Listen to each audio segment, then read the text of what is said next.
Rien n'est plus abordable dans les marchés de Brazzaville comme auparavant.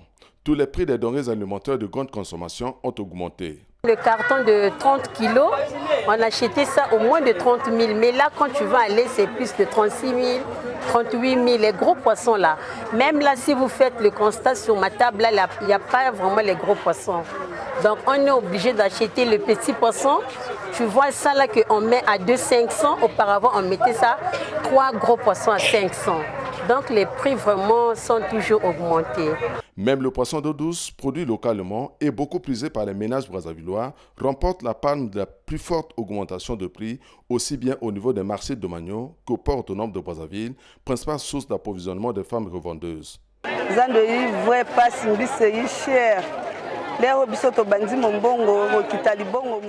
Quand nous avions débuté ce commerce, les poissons coûtaient moins cher.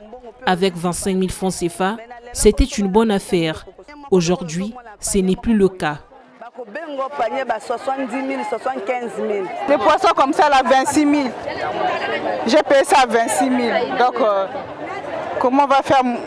si on veut manger de bonnes choses, les produits de chez nous, 26 000 comme ça, là, combien de personnes vont manger?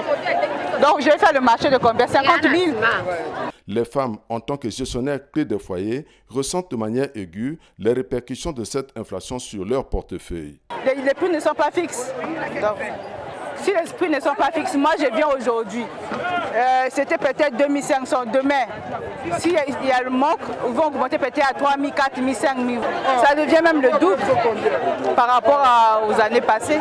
Ce n'est pas seulement le poisson d'eau douce qui connaît cette inflation anarchique des prix, mais aussi bien d'autres produits de consommation courante. On a fait le constat que la majorité, c'est tous les trucs qui sont augmentés. Le sucre aussi vient d'augmenter. La boîte tomate de salsa, on achetait ça à 100 francs.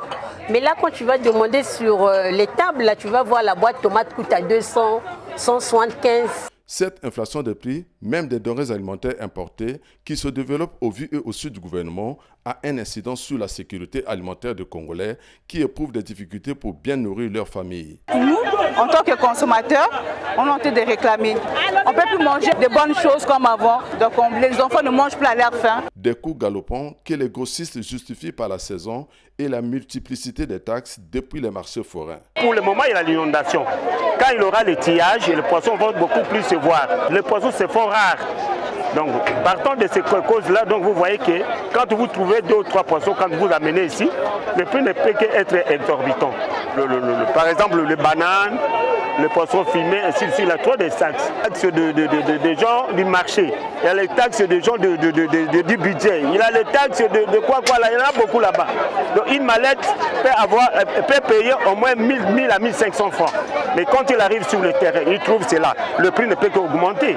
Devant la hausse quotidienne des prix des denrées de base, les femmes ménagères congolaises en appellent à l'intervention immédiate du gouvernement pour atténuer l'impact de l'inflation et garantir la sécurité alimentaire.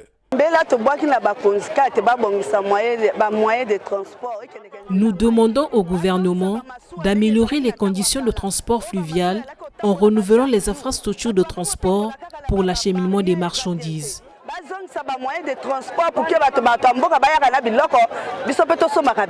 Cette hausse constante des prix des denrées alimentaires, ressentie la veille des fêtes de fin d'année et de Nouvel An, place les ménages congolais dans une situation financière précaire qui ne leur permet pas d'assurer la sécurité alimentaire de leur foyer.